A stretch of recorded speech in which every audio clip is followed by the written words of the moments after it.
Eu tinha quase 14 anos quando me deparei com aquela criatura enorme me olhando de dentro do milharal. Era um par de olhos amarelos que insistiam em me acompanhar onde quer que eu fosse dentro daquele local. Mas para explicar melhor, eu vou contar uma história para vocês. Bem, eu me chamo Maxwell e sou natural de Palmas, no estado do Tocantins. E moro em um interior, perto da capital onde nasci, me criei e moro até hoje. Cresci ouvindo meu pai me contar histórias sobre coisas da mata, coisas de saci, boitatá e curupira. Além disso, ainda tem um tal de pé de garrafa que ele sempre contava. Ele dizia que na mata tinha um bicho enorme que cuidava das coisas da mata. E ele contava que ele aparecia nas noites para assustar os caçadores e punir as pessoas más. Eu sempre achei que isso fosse lorota, ou história para assustar as crianças, e essas coisas. Acontece que eu estava enganado, e tiraria a prova disso pessoalmente logo mais. Bem, o que vou contar eu não posso provar, e a única coisa que tenho é a minha palavra e os traumas dessa experiência.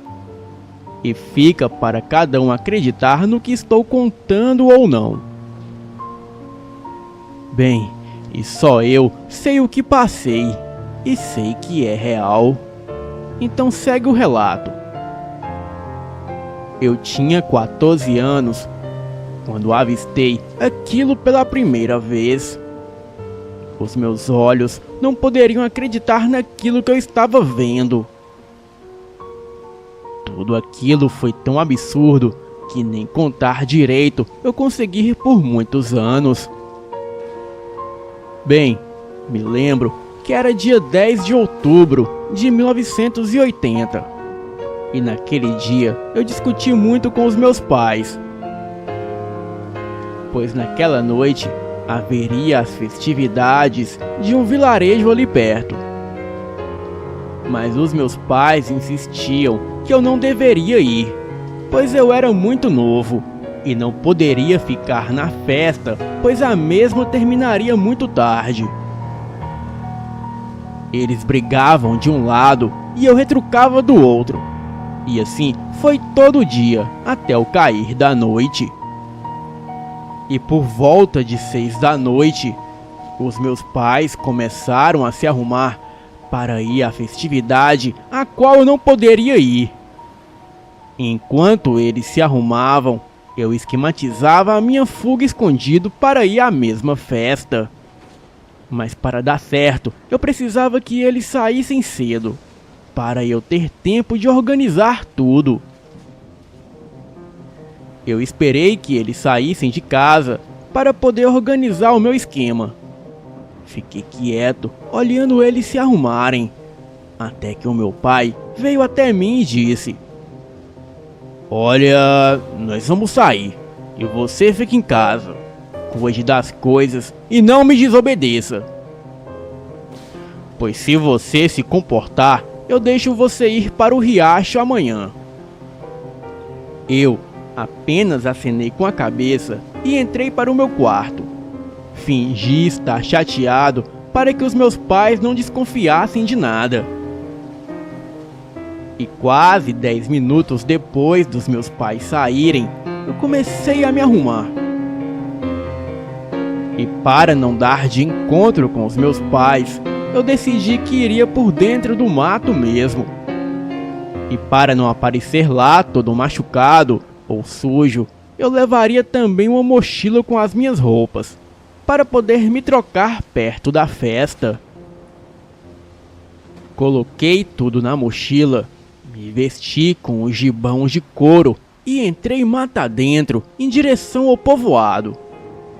Era uma noite quente de verão, e a mata estava toda em silêncio, e não tinha muito barulho. Caminhei quase 10 minutos mata dentro e já conseguia ouvir os sons de sanfona e tudo mais. E já estava ficando feliz, pois eu tinha acertado o caminho. Então eu decidi ir para um local um pouco afastado para poder me trocar. Era próximo à festa, a uns 10 ou 15 metros mais ou menos. Ali havia um cemitério abandonado, onde eram enterrados os antigos moradores locais. E por um péssimo instinto de escolha, eu escolhi lá para me trocar. Bem, eu já estava praticamente com outra roupa, quando vi um homem vir da direção da festa e passar correndo por mim. Ele parecia estar apressado ou com muito medo, eu não sei bem. Mas por muita curiosidade, eu decidi segui-lo para saber do que se tratava. Ele correu até a beira de um riacho que era a nascente de um rio que passava ali perto. Eu o olhava escondido numa moita ali perto, observando tudo. Aquele homem estava ofegante, como se estivesse corrido por quilômetros. Mas pelo que notei, ele vinha da festa bem ali próximo. E nós estávamos a mais ou menos uns 100 metros do cemitério que ficava ali perto. Então, ou ele estava passando mal, ou sei lá o que poderia ser aquilo. Bem, eu já ia chamar a atenção dele. Ia perguntar se precisava de ajuda ou algo do tipo. Mas uma voz, ou o meu instinto, sei lá, começou a me dizer para eu ficar ali, quieto, e não me mover um músculo. Aquele homem começou a rasgar suas roupas e a gritar e urrar batendo no chão e nos peitos. Ele gritava palavras estranhas e a mata que ora estava quieta, agora se agitava. Eu senti um calor enorme na região da nuca e da testa, e um medo enorme correu no meu corpo. Então eu senti que aquilo não era deste mundo. Vi levantar no escuro uma coisa enorme, com um corpo muito grande, como se fosse algo como um ser, cujo rosto era deformado, com apenas um olho enorme do centro da cabeça, e uma boca enorme que ficava na região do abdômen. E quando aquilo abriu aquela boca, dava para ver os órgãos internos. Eu queria correr, mas as minhas pernas não tinham força. Então comecei a chorar. Tenho certeza que o meu choro chamou a atenção daquela criatura, pois ele passou a farejar o ar à procura de algo. Bem, eu estava ali perto, encolhido em uma moita, só observando aquilo.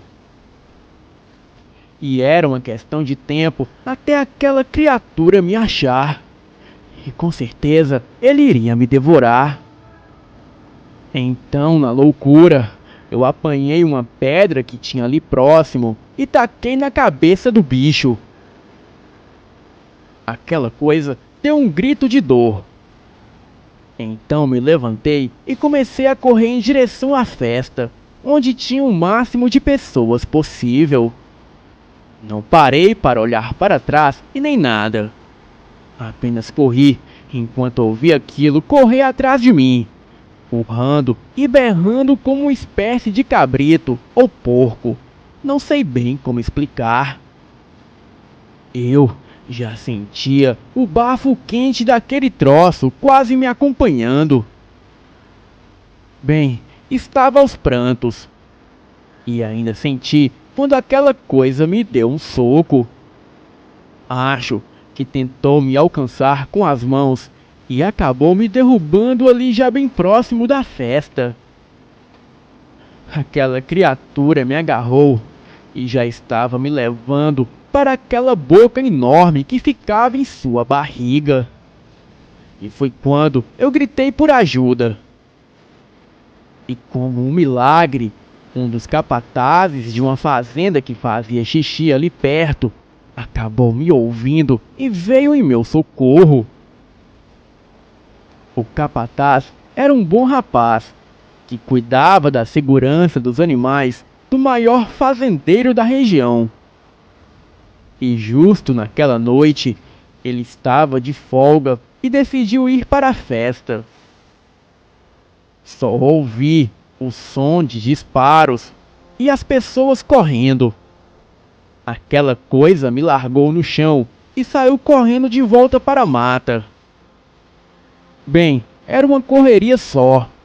As pessoas gritavam e os homens se aventuraram mata adentro, tentando achar o pé de garrafa. E o meu pai me bateu e me arrastava a estrada adentro, de volta para casa. Na manhã seguinte, eu fui acordado com uma surra das grandes por desobedecer ao meu pai. E quando saímos para ordenhar as vacas e cuidar das coisas do campo, eu vi um homem estranho se aproximar da cerca e deixar ali dependurado uma mochila. Bem, eu fiquei com medo de ir buscar sozinho. Então contei para o meu pai sobre a minha mochila de roupas. O meu pai foi dentro de casa, buscou um revólver calibre 38 que ele tinha e em seguida foi comigo até a cerca para pegar a dita mochila. E quando chegamos na cerca, era de fato a mochila que pertencia a mim. Mas dentro dela não havia mais os meus pertences. E como morávamos meio distante das casas, ao redor não dava para saber quem havia deixado ela ali. Bem, o fato é que depois disso nunca mais ouvimos falar de pé de garrafa na região. E nenhum dos homens que o procuraram naquela noite o acharam. Meses depois, eu vim embora para a capital, para estudar. E só agora estou tendo coragem de contar o meu relato. Boa noite.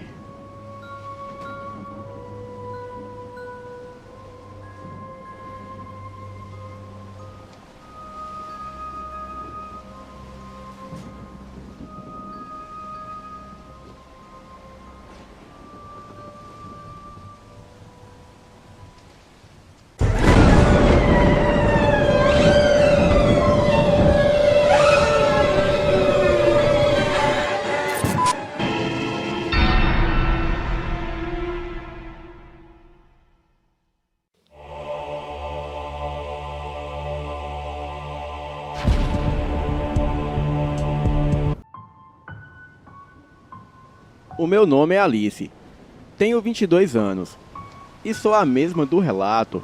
Sou um lobisomem e odeio a Descobre. No último relato eu contei como os meus avós se conheceram e o porquê de não poderem ficarem juntos. Mencionei a atuação do Descobre e da fuga do meu avô para se manter vivo. Contudo, de tanto fugir do Descobre, o meu avô se tornou um mendigo que vivia vagando pelas ruas de São Luís do Maranhão. Tudo isso para não chamar atenção.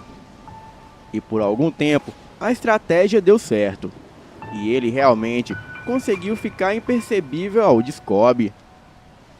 Como um mendigo, ele contou com a generosidade de muitos. E nas noites de transformação, aproveitava as matas daquela cidade e até as praias que durante a noite ficavam completamente desertas. Então ele se ocultava e vivia a sua animalidade lupina. Ainda no último relato, adiantei que o meu pai conheceu o meu avô e que ele o ajudou no processo de controle de transformações. Finalizei revelando que o meu avô foi assassinado por agentes do Descobre, mas não pude explicar como. A minha avó criou meu pai no sul do Maranhão, mas vez ou outra regressava ao Mato Grosso do Sul. já que os seus pais, irmãos e as suas filhas viviam lá. A minha avó tinha pavor do descobre, e pela suspeita do meu pai herdar a sina lupina, ela decidiu o manter o mais afastado possível do Mato Grosso do Sul, só o levando em visitas à sua terra natal. Na primeira fase da lua cheia, quando tinha 16 anos, o meu pai se transformou. O pior é que ele se transformava uma noite seguida da outra. A minha avó não sabia o que fazer. Apenas tentava manter a calma e esperar que ele voltasse são e salvo para casa. Ele chegou a dar prejuízo a alguns sitiantes da redondeza. E apesar de ter consciência, os seus instintos lupino o dominavam. E foi quando a minha avó resolveu passar 2 semanas no Mato Grosso do Sul. E depois conhecer São Luís do Maranhão. A intenção era proporcionar relaxamento ao meu pai antes que a fase da lua cheia voltasse. A ideia de passar em São Luís foi apenas para aproveitar as praias e a brisa marítima noturna, já que eles sempre tiveram curiosidade de conhecer o mar. Ao desembarcarem no aeroporto Marechal Hugo da Cunha Machado, a minha avó sugeriu um lanche. E foi quando se encaminhavam à praça de alimentação que ela avistou meu avô dormindo numa das cadeiras do saguão. Então, ela mal pôde acreditar, uma vez que o conheceu no Mato Grosso do Sul. Emocionada, ela foi até ele levando o meu pai. O meu avô ficou muito emocionado ao saber que tinha um filho. Chegou a chorar muito e a dizer que Deus lhe deu o maior presente que ele poderia almejar na vida. E diante do reencontro de pai e filho, o meu avô aceitou ir para um hotel com a minha avó. Ela ficou triste ao ver as condições que ele vivia, ao que ele explicou que, como um mendigo, ele conseguiu prolongar a sua vida. Mencionou que nunca a esqueceu e que ela estava muito linda. Perguntou se ela havia casado e tinha outros filhos. E nisso ela ficou emocionada. E contou que depois dele não quis saber de homem algum, pois nunca o conseguiu esquecer. Diante disso, eles se amaram por 1 mês. E durante esse tempo, o meu avô ficou sabendo que o meu pai tinha um sangue lupino ativado. E até o levou a alguns lugares onde podia sofrer a transformação sem chamar a atenção de ninguém. E ainda por cima, ter fartura de caças.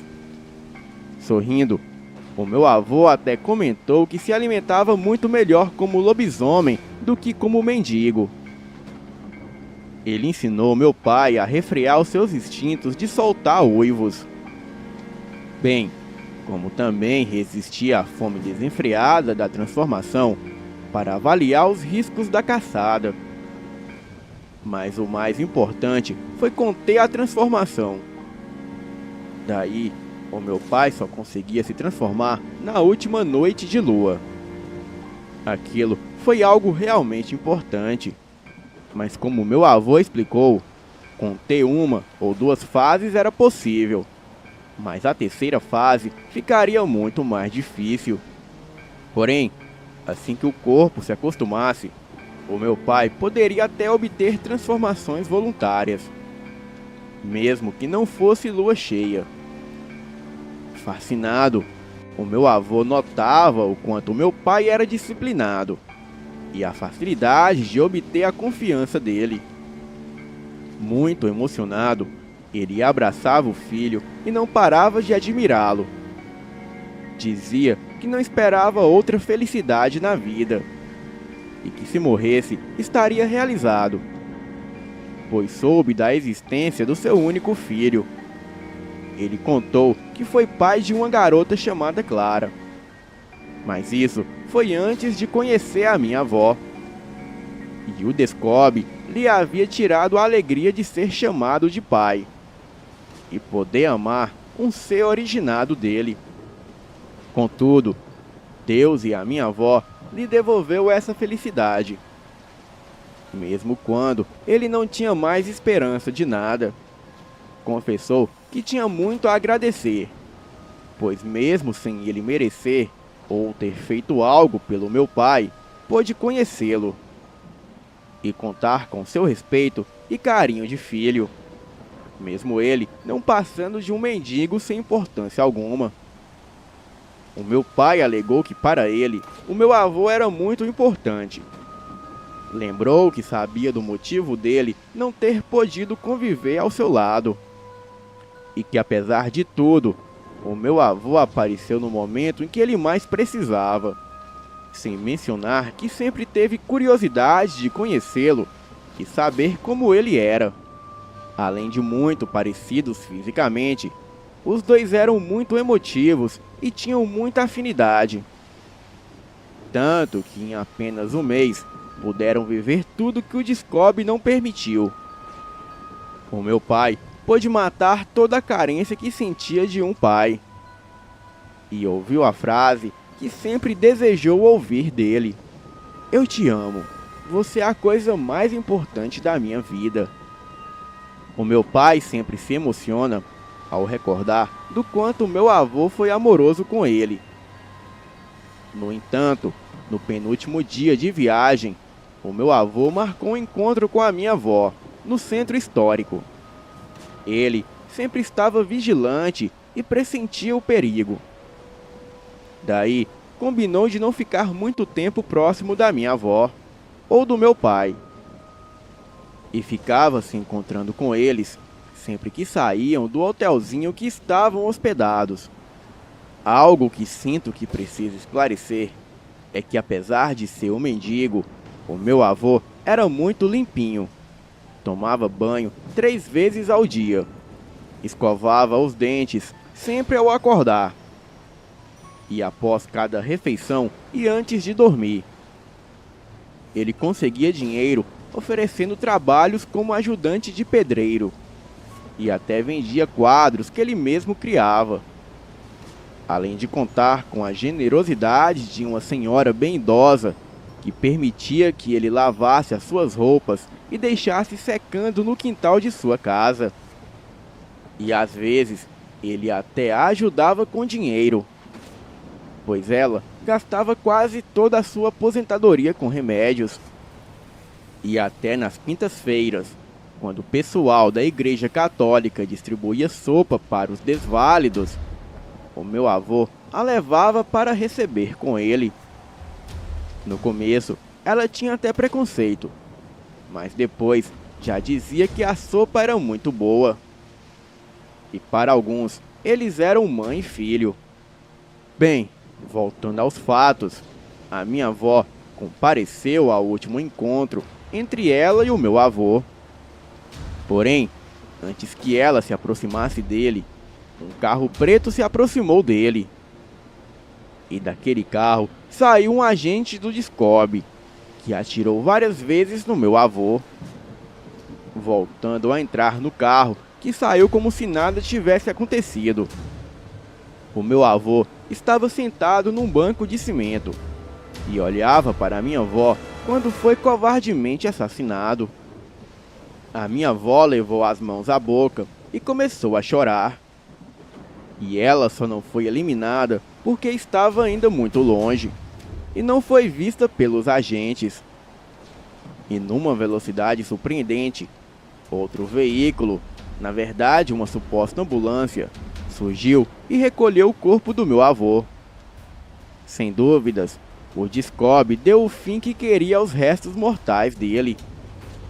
Na época, o meu avô tinha apenas 41 anos e aparentava ter uns 28. A minha avó ficou desolada, mas procurou manter a calma para contar tudo ao meu pai. Diante disso, eles decidiram regressar ao Mato Grosso do Sul, e o meu pai ficou arrasado. Mas a minha avó procurou lembrá-lo da felicidade que o meu avô sentiu ao conhecê-lo, e que agora ele estava em paz. Com 6 meses do falecimento do meu avô, a minha avó também partiu. Mas foi em decorrência de problemas de saúde que ela já enfrentava, mas nunca foi de reclamar. E foi quando meu pai decidiu se afastar da família e ir para São Paulo atrás de oportunidade de emprego. Ele não parava de pensar no sofrimento da minha avó, que nunca esqueceu meu avô, ao mesmo tempo em que nunca puderam ser felizes juntos. E no sofrimento do meu avô, que viveu como um peregrino e morreu assassinado e sem direitos de ser enterrado pelos familiares. Tudo por conta do maldito Departamento Secreto de Contenção Obscura, que responde pela sigla de SCOB. O meu pai sentia que precisava seguir o legado do meu avô, pois precisava honrá-lo e sentir merecedor de ser o seu filho.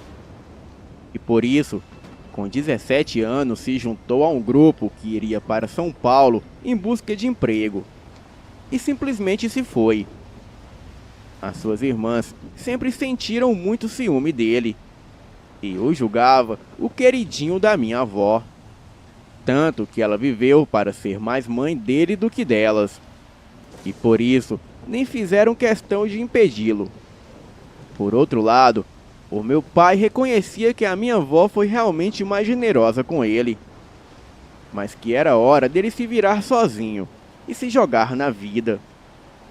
Em São Paulo, ele foi viver num alojamento e se mantinha trabalhando como ajudante de pedreiro.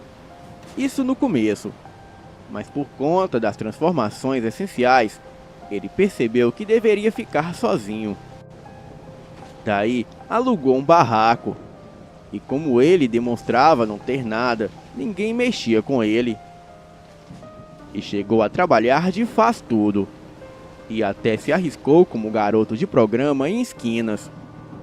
Mas fez aquilo por curiosidade, vaidade e por estar com os hormônios à flor da pele. O meu avô mesmo havia dito a ele que também chegou a ganhar dinheiro muito rápido vendendo o corpo. E como todo lobisomem de consciência, ou seja, lobisomens que mantêm a consciência na forma lupina e que se alimentam apenas de caça, diferente de lobisomens bestiais que comem até cocô de outros bichos, o meu pai tinha fortes instintos bissexuais, o que ajudava muito, pois gays pagavam muito melhor que mulheres carentes. Isso foi o meu próprio avô que havia revelado a ele, sem contar a noção de que era bonito e queria se sentir desejado. E por um tempo, o mantra dele foi: o homem que encanta e é desejado pelas mulheres é lindo, mas o que encanta e enlouquece até os homens é irresistível. Lógico que fazia parte do código de manter a boca e o traseiro intocados. Vocês entendem o que eu estou querendo dizer. Aos 19 anos, ele conheceu a minha mãe. Ela era uma jovem bailarina. E ele se encantou assim que a viu com seu grupo de colegas comemorando uma apresentação. Naquele momento, ele decidiu levar a sua vida mais a sério e fazer o possível para se aproximar-se dela, conquistá-la e tê-la como mulher. O meu pai sempre foi um rapaz bonito e de arrancar suspiros dos amantes da beleza masculina. E ainda hoje, ele permanece esbelto e com um corpo bem definido, os cabelos lisos e ondulados com enormes franjas, os olhos verdes, rosto de modelo, voz muito bonita com um jeitinho tímido, mas ao mesmo tempo muito viril e charmoso. Braços fortes e musculosos, abdômen retinho e definido, e as coxas e as pernas grossas e definidas, sendo meio cambota, e o bumbum másculo, arredondado, carnudo e durinho, que a minha mãe adorava elogiar e bater, apenas para deixá-lo meio encabulado. Contudo, a beleza ajuda, mas a estratégia é o que realmente garante o sucesso. O meu pai via a superproteção da família da minha mãe, e como os parentes dela marcavam colado. E como meu pai costumava dizer, eles tinham razão em fazer aquilo, pois a minha mãe, apesar de ser um tanto esbelta, até demais, ela também era uma mulher muito bonita. Era a mais bonita entre as bailarinas e adorava se apresentar com a sua companhia. Chegou a fazer apresentações até fora do Brasil. Sempre foi muito meiga, gentil, sorridente, mas procurava fugir dos assédios. O meu avô fazia questão de acompanhá-la de perto. Daí, o meu pai, que sempre teve um chamado para a dança, embora nunca se interessou, começou a acompanhar as apresentações do grupo dela e até mesmo inventou que queria ser um bailarino. E como era um rapaz jovem, mais estratégico, ele se aproximou de um colega dela que era gay, jogando seu charme para o rapaz, pois sabia que rapazes gays eram mais fáceis de acolher pessoas e dar oportunidades a elas. Entretanto, o meu pai se aproximou de maneira respeitosa, dando a entender que só queria apenas uma oportunidade para dançar, e que nem percebia que o bailarino era gay. E o rapaz se colocou à disposição para ajudá-lo. E em pouco tempo, o meu pai conseguiu entrar para o grupo e chamar a atenção por sua beleza e facilidade em aprender. Mas os seus olhos estavam voltados mesmo era para minha mãe. Ele percebeu que a maioria dos seus colegas eram arrogantes e muito cheios de si, também extremamente competitivo. Contudo, decidiu se portar com humildade e estimular a união de todos. E assim como era gentil e carinhoso com as meninas, tratava os amigos gays com muito carinho e os héteros com molecagem, mas evitando ridicularizar ou ofender quem quer que fosse.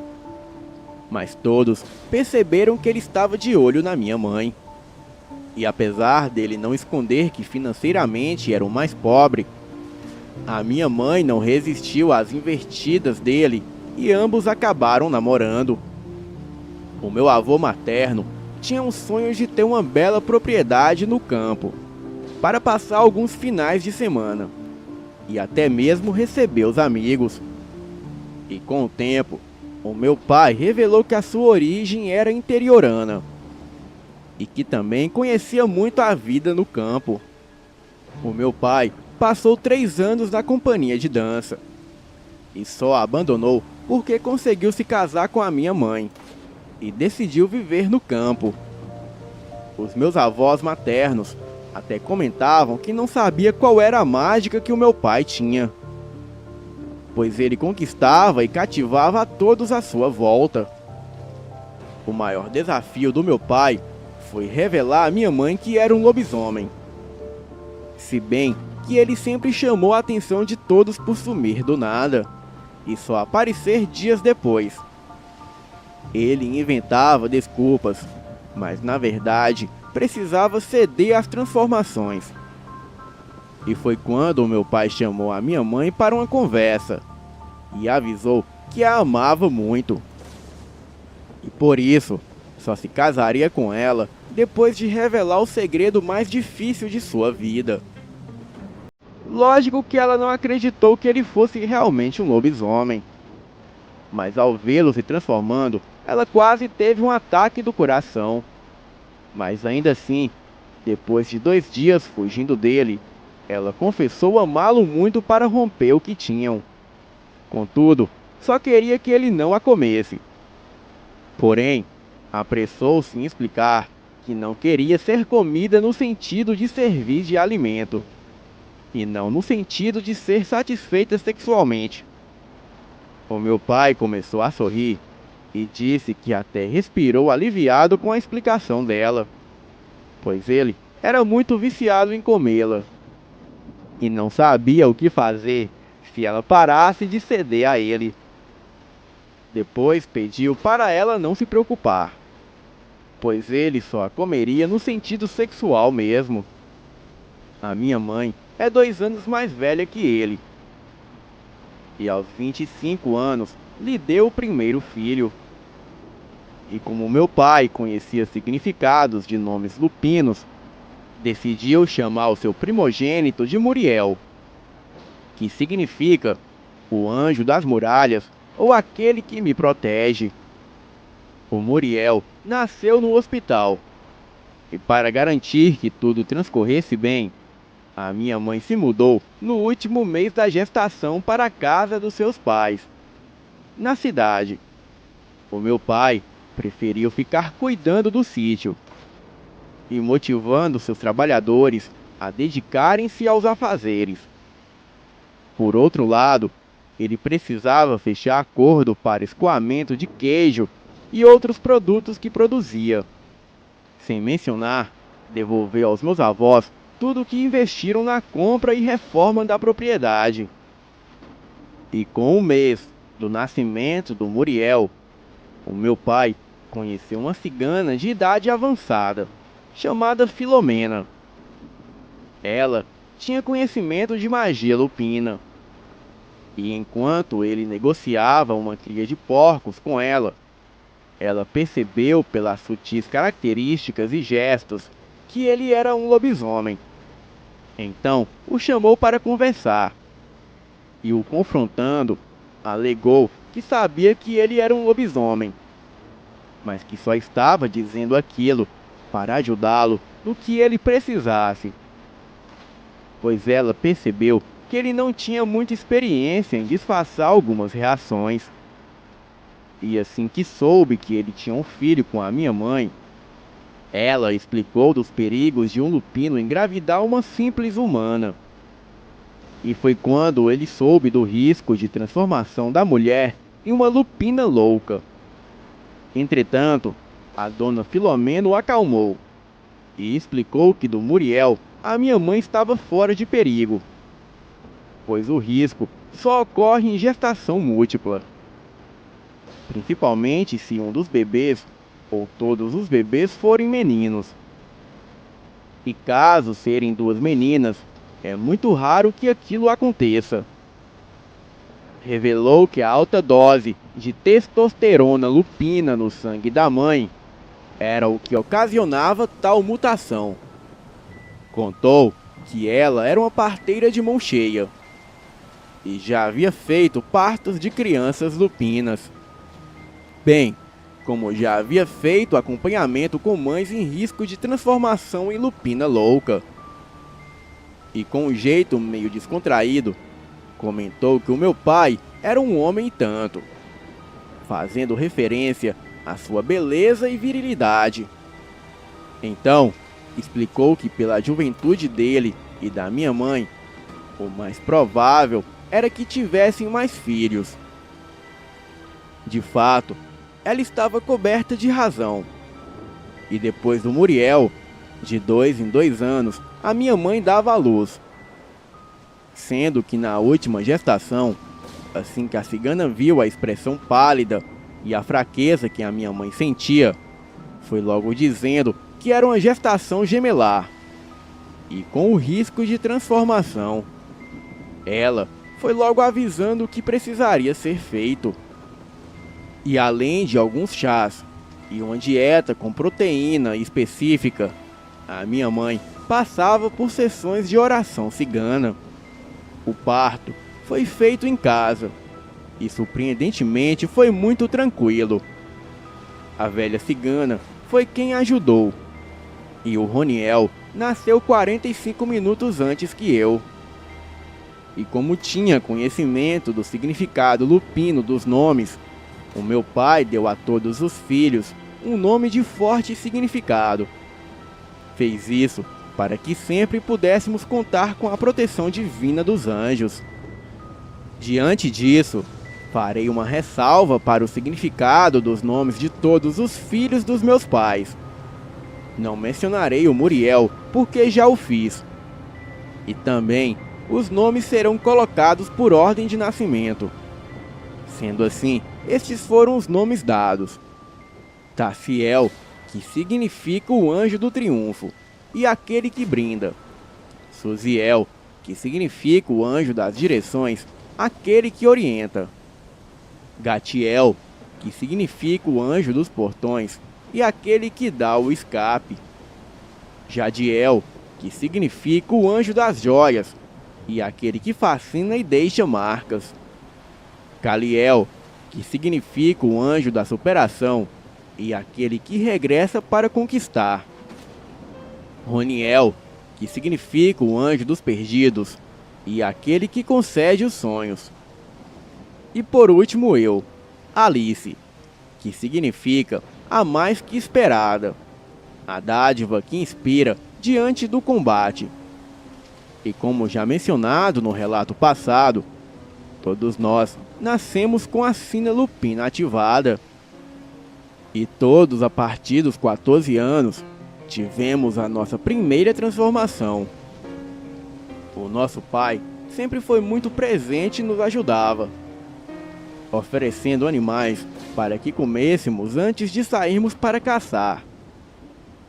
E como Roniel e eu tivemos a nossa primeira transformação juntos, ele nos recomendou a ficarmos sempre próximos um do outro, e até nos ensinou a improvisar roupas com folhas. Nossos pais sempre foram muito preocupados conosco, e o nosso pai era até mais dedicado a nós do que a nossa mãe. E como eu era a única filha deles, o meu pai não dormiu a noite toda, só descansando o coração quando me viu regressando de madrugada com o Roniel ao meu lado. Ele foi logo nos oferecendo um chá de desintoxicação e perguntando se comemos apenas caças frescas. Explicamos que sim, e nisso ele quis saber até onde fomos e se nos expomos a algum perigo. A nossa mãe sempre ficava preocupada a cada primeira transformação. E para evitar que corrêssemos perigo sozinhos, o nosso pai sempre caçava conosco e nos treinava a sermos silenciosos e a não nos focarmos unicamente nas caças, mas nos perigos de exposição. O nosso pai fazia questão que seguíssemos à risca todas as recomendações e que só nos embrenhássemos em matas virgens. E ainda assim estava atento se não havia caçadores. E por confiar nele, a nossa mãe até conseguia dormir e relaxar quando ele participava de caçadas conosco. Deixando de lado a parte lupina, o nosso pai nos criou contando tudo o que sabia sobre o mundo lupino. Também era um pai presente, muito preocupado, carinhoso e sempre disposto a nos ajudar.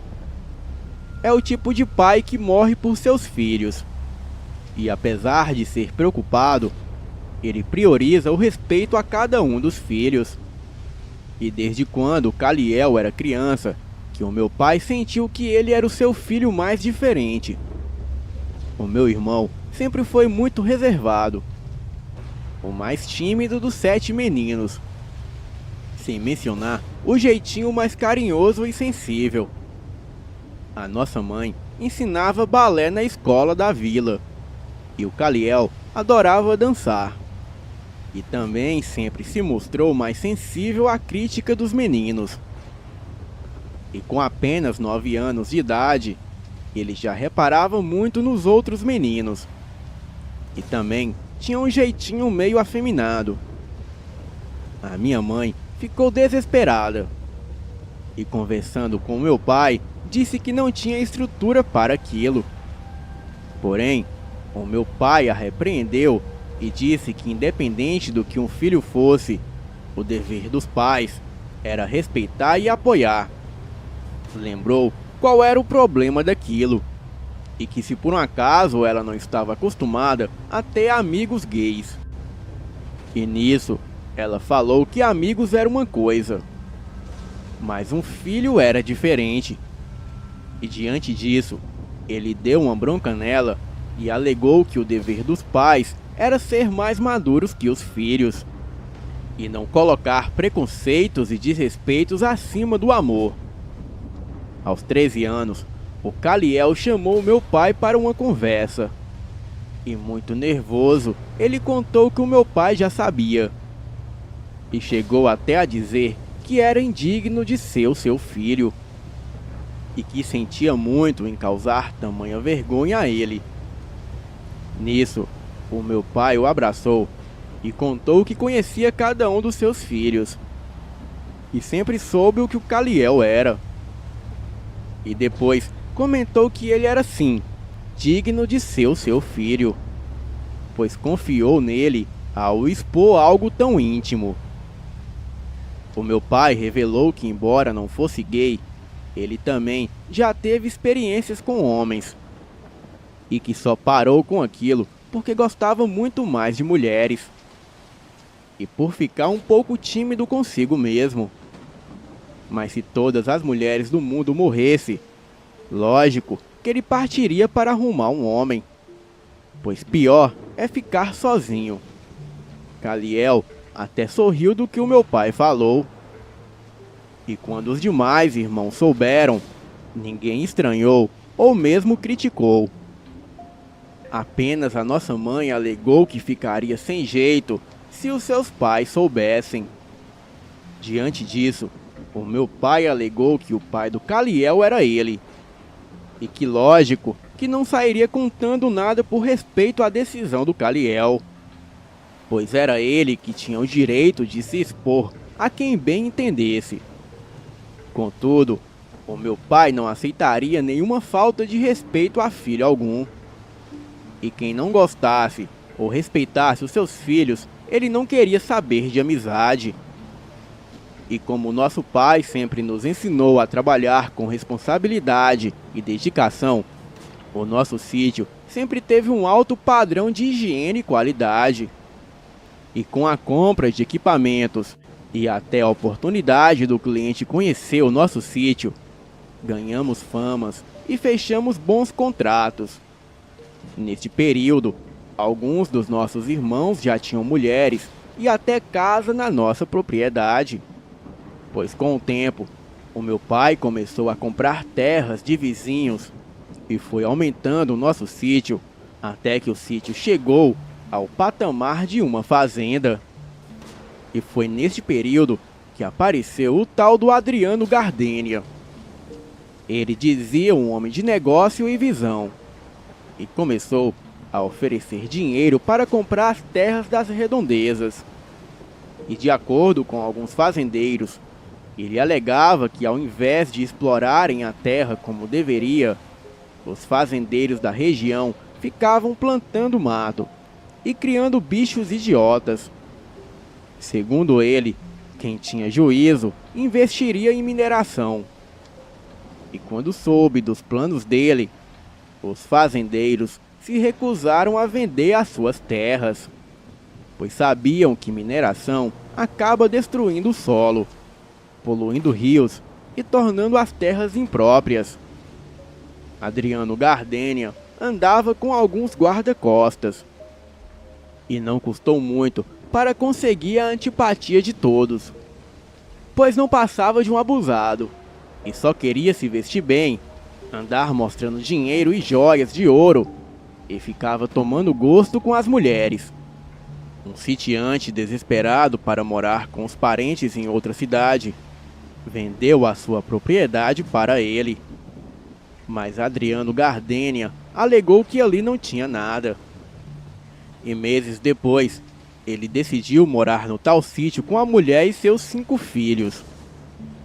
A primeira coisa que ele fez que desagradou meu pai foi tomar gosto com a minha mãe na escola. Isso no dia que foi matricular o Amsterdã, o seu filho caçula de 17 anos. Quando soube disso, o meu pai foi até ele tomar satisfação. Ao que ele disse que não tinha culpa da minha mãe ser gostosa. E quem mandava o meu pai ser um imbecil que deixava a minha mãe andar vestida como uma bailarina? e se abrindo toda, mostrando seus atributos de graça. O meu pai não ouviu mais nada e partiu para cima do Adriano, desferindo socos, chutes e por pouco quase o estrangulou. Adriano não se intimidou no começo da briga, mas levou a pior. Inclusive, perdeu 2 dentes. Um dos homens quis atirar no meu pai, mas ele não permitiu. Disse que adorava uma boa briga e que ter apanhado para um fazendeiro matuto só o deixou mais contente, pois sabia muito bem o que fazia para tirar o matuto do sério. Uma semana depois, ele apareceu na casa do meu pai, oferecendo dinheiro para comprar sua propriedade. Ao que parece, ele não sabia que o meu pai era dono da terra. E ao reconhecê-lo, alegou que começaram com o pé esquerdo. Lógico que o meu pai não quis conversar com ele e o tocou para fora de nossas terras. E foi quando ele disse que o meu pai era um homem de sorte, mas não sabia aproveitar nada que tinha, nem as terras e nem a mulher. O Muriel foi quem segurou o meu pai. E foi quando o Adriano deu uma piscadinha para ele, e o olho esquerdo dele ficou vermelho. Naquele momento, o meu pai percebeu o que ele realmente queria. E nisso, ele decidiu nos reunir e contou que agora sabia o que tinha por trás de tantas provocações. Adriano Gardênia era um cane. E mal ele calou a boca, e nos aparece a nossa velha cigana, a dona Filomena, querendo falar com ele. Ele ficou intrigado, ao que ela contou que assim que soube da briga do meu pai com o novato do vilarejo, decidiu consultar algumas entidades ciganas. E foi quando foi informada que estávamos correndo grande perigo, pois as entidades contaram que o antigo sitiante que vendeu a propriedade para o Adriano Gardênia estava morto. Ela contou que as entidades levou seus olhos para presenciar o momento em que o sitiante fechou o negócio. Ele recebeu o dinheiro e assinou a documentação. E depois o homem foi abordado no caminho, onde teve o seu dinheiro roubado por um grupo de 4 pessoas e um carro vermelho. O sitiante foi roubado, levado para a mata, foi morto e enterrado. A última visão da dona Filomena foi Adriano Gardênia sorrindo com todo o dinheiro na mão. Ela contou que nessa última visão, ele tinha os olhos vermelhos como um demônio. Bem, ela tinha dúvidas, mas ao passar pelo carro dele na estradinha, o seu amuleto contra cane se ativou. Meu pai e ela ficaram conversando. E lógico que desde menina eu sabia o que era um cane. Um idiota que para se tornar lobisomem faz pacto com entidades. Bem, elas dão o que eles querem, mas para poderem vagar pela noite destroçando tudo. Ouvi a dona Filomena contando ao meu pai que assim como existem 2 tipos de lobisomens, os que têm a consciência na forma lupina e os que são mais bestiais, tendo a consciência de um lobo quando transformados, também existem 2 tipos de canes. Os canes pactuados por selos, que são os que renovam pactos com entidades que há muito tempo acompanham a sua família, apresentando marcas de pacto no peito ou na coxa. E tem transformação lupina, sem necessidade de apoio de feiticeiras, pois o feitiço antigo do pacto basta. E também tem os canes de prenda, que são aqueles que pela venda da própria alma conseguem favores das entidades. Mas para ter a transformação, precisa repetir os rituais de transformação sempre que quiserem adquirir a forma lupina. Daí, mantinha uma feiticeira consigo para cultuar as entidades e invocar as rezas em círculos de possessão. Esses são os canes menos difíceis de derrotar, pois amuletos consagrados enfraquecem a conexão com as entidades. O segredo para a vitória era romper a influência das entidades, e uma magista conhecedora de magia lupina poderia combater tais feitiços. A dona Filomena revelou que a transformação do Adriano, e provavelmente de todos os que o acompanham, era de prenda. Daí, havia uma feiticeira com eles rogando às entidades e as cultuando praticamente dia e noite. Explicou que as entidades pediram para que todos os que aceitassem fazer negócio com eles fossem mortos na bala e oferecidos a elas. Mas a primeira pessoa que o confrontasse deveria ser morta, e ter todos aqueles que habitam a sua casa mortos pela fera. Diante disso, o meu pai ficou preocupado, não por ele, mas por sua esposa, filhos, noras e até netos, pois sabia que um cane tinha a força de 3 lobisomens, e em sua casa, em condições de confronto, eram apenas 9. E sabe-se lá contra quantos canes. Nisso, a dona Filomena falou que havia uma maneira de ajudá-lo, mas ela precisava de um pedacinho do vestígio da chegada de cada um dos filhos dele ao mundo. E além dela ter que posicionar amuletos na propriedade. O meu pai perguntou o que era o vestígio que ela falava, ao que ela contou que era parte do umbigo que caía de todos os seus filhos. E nisso meu pai sorriu, e disse que tinha guardado não só o de cada filho, como também o dele mesmo, pois a minha avó guardava com carinho a sobra do umbigo dele, já que era uma lembrança do seu único filho homem. E ainda por cima, pediu que ele continuasse guardando depois da morte dela.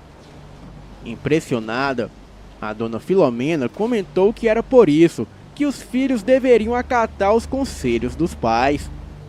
Ela explicou que só precisaria de um minúsculo pedaço, apenas para confeccionar cordões com pingentes contendo cada pedacinho dentro, sendo que seriam exclusivos a cada um conforme o seu vestígio de umbigo.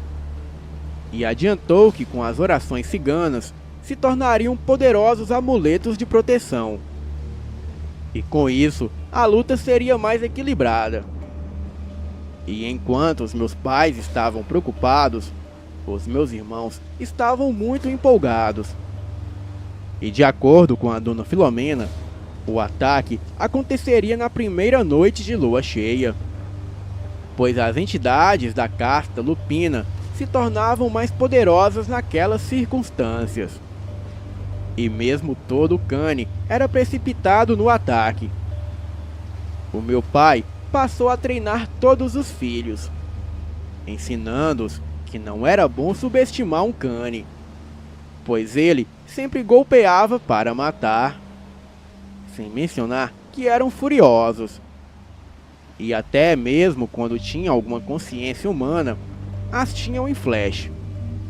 2 dias depois, a dona Filomena trouxe os cordões e pediu que não tirássemos por nada e que não nos preocupássemos, pois eles não se desprenderiam de nós quando estivéssemos transformados, e também seriam imperceptíveis quando estivéssemos na forma lupina. Completou que o resto seria por conta dela, que se focaria em invocar entidades ciganas para atrapalhar os feitiços da magista, que provavelmente era uma mãe de santo.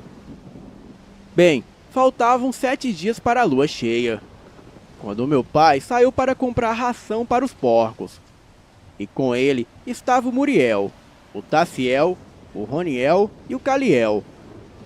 Eles já estavam colocando tudo na velha caminhonete, quando o Adriano Gardenia chegou com todos os seus filhos, o Sidney, Leon, Cairo, Orlando e Amsterdã.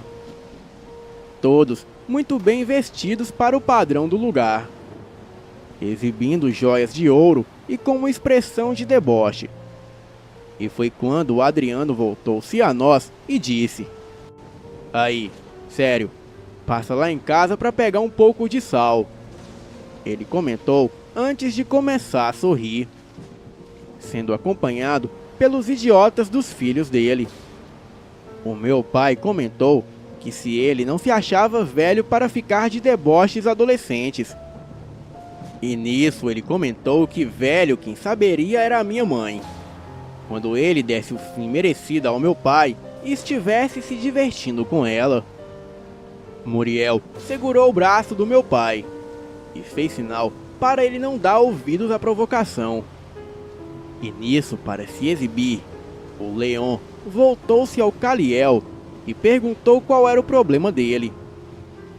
Se por um acaso ele estava o achando bonito. E Caliel respondeu que quem achava Carniça bonita era o Urubu.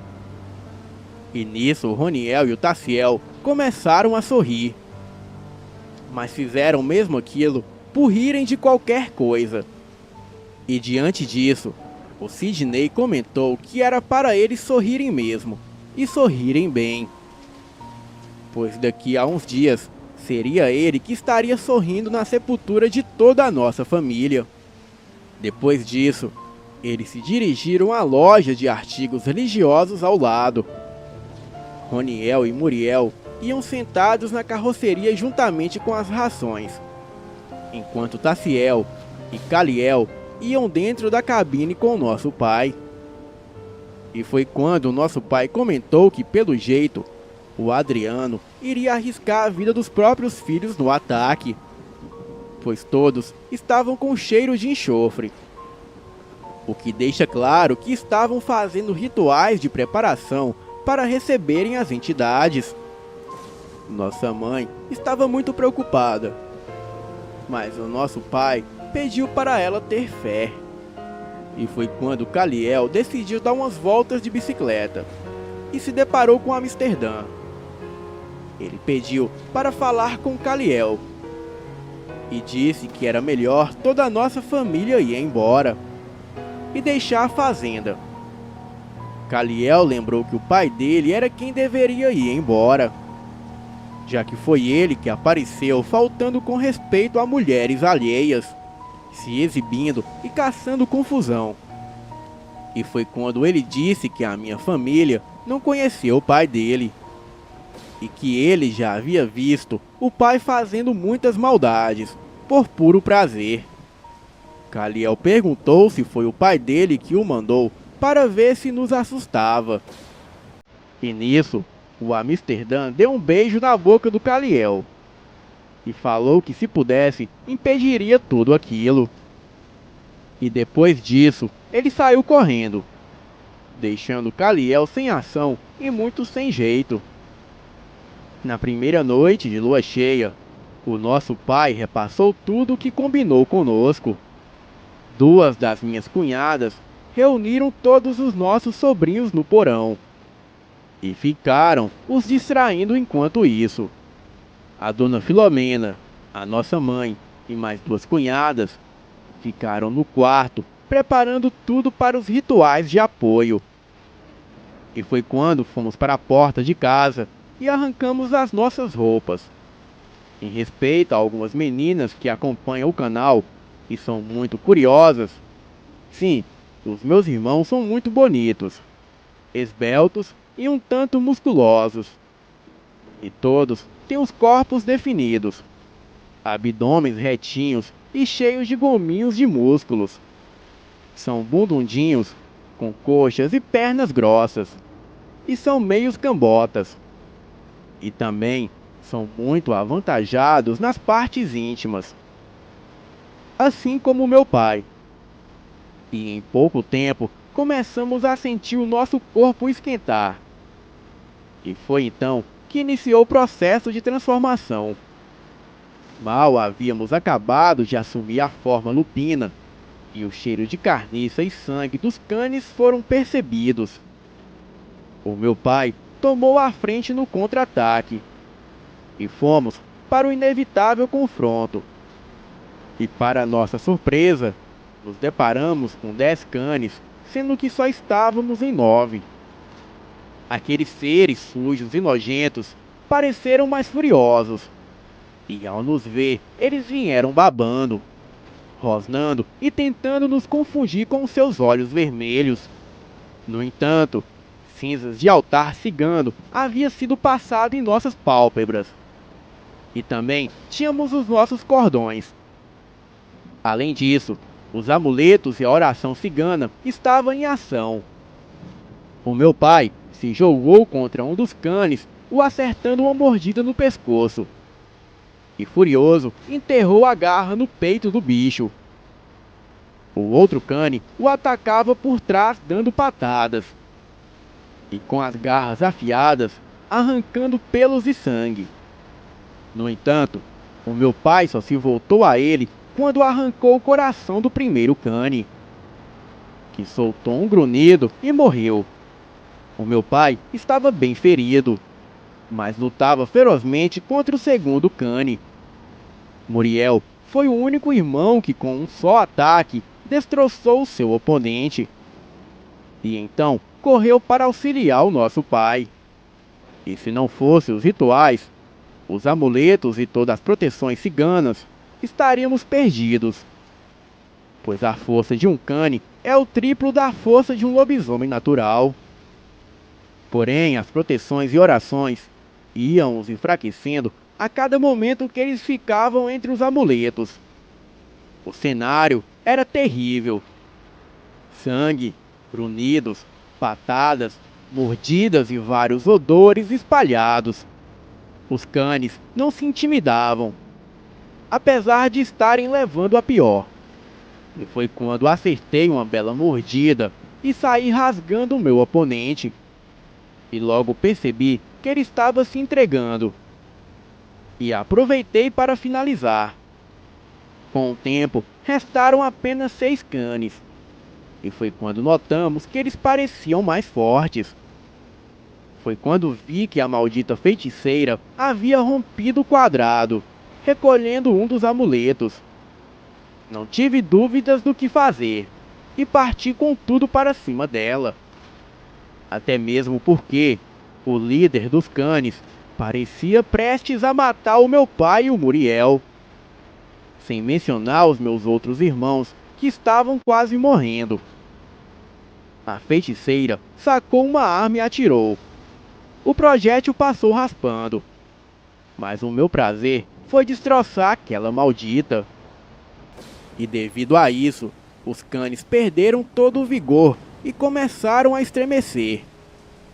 E aquele foi o fim de quase todos, menos do cane que enfrentava o Kaliel, pois o meu próprio irmão o protegia, chegando inclusive a atacar o Roniel. Ficamos chocados ao ver aquilo. E foi quando a magia lupina dos canes se esgotou e todos voltaram à forma humana. Com isso, reconhecemos os mortos: o Adriano, o Cairo, o Sidney, o Leon, Marieta, a mãe deles, e 4 seguranças. E assim sendo, o único sobrevivente foi o Amsterdã. O nosso pai, vendo que a oportunidade de eliminá-lo na forma lupina havia sido desperdiçada, soltou um uivo e saiu correndo para a mata. E apenas o Kaliel e eu ficamos no local do confronto. A Amsterdã gritava tomado de dor e chorando dolorosamente a morte de sua mãe e dos irmãos. E depois ele sentou-se ao chão e ficou pranteando o fim de todos. E quando meu pai e os meus irmãos regressaram já na forma humana, encontraram Kaliel abraçado ao Amsterdã, que parecia completamente perdido. Irritado, o Roniel perguntou o porquê do Kaliel tê-lo atacado, e o acusou de proteger um inimigo. O meu pai pediu que os demais filhos recolhessem os corpos e os levassem para o fosso onde seriam queimados, e depois encobertos por terra. Nisso, o Amsterdã implorou que a mãe dele não.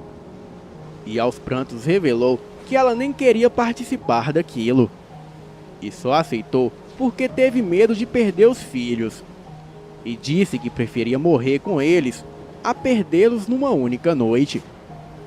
Todos os irmãos odiaram a atitude do Caliel, mas o meu pai, mesmo não concordando, o apoiou.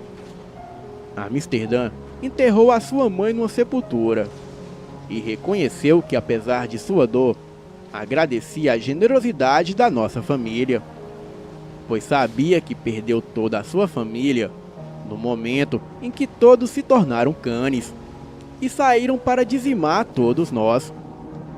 E por amor ao Caliel, o meu pai permitiu que o Amsterdã ficasse conosco. Caliel pediu perdão a Roniel e depois aos demais irmãos. Implorou que eles fossem misericordiosos e demonstrassem que não éramos iguais aos canes. E com o tempo, o Amsterdã foi aceito por todos nós, pois ele não era um cane pactuado, e com a morte da feiticeira não poderia mais se transformar. E por outro lado, ele demonstrou amar muito Caliel. Contudo, há sempre uma pitada de desconfiança se um dia ele não se voltará contra nós. Se bem que a dona Filomena garantiu que o amor de Caliel e do Amsterdã veio de vidas passadas, e que essa é a primeira vez que eles realmente puderam ficar juntos, pois sempre viveram um amor proibido e muito perseguido por terceiros. Ela até aceitou fazer o casamento simbólico dos dois, e desde então eles se reconhecem como verdadeiro amor um do outro. Hoje, 3 anos depois, sou casada e mãe de 2 meninas. O meu esposo é um homem muito amoroso e nos ajuda a tocar a fazenda. Todos os meus irmãos são casados e pais de família. Continuamos morando na propriedade de nossos pais, cada um em sua casa própria, feita em mutirão por nós mesmos. Caliel e Amsterdã continuam juntos e têm 4 gatos e 5 cães, que são o xodó de ambos. E apesar das diferenças, todos nós damos bens e somos muito unidos, mas sempre vigilantes a perigos, principalmente os que envolvem o DSCOB, Departamento Secreto de Contenção Obscura. Boa noite.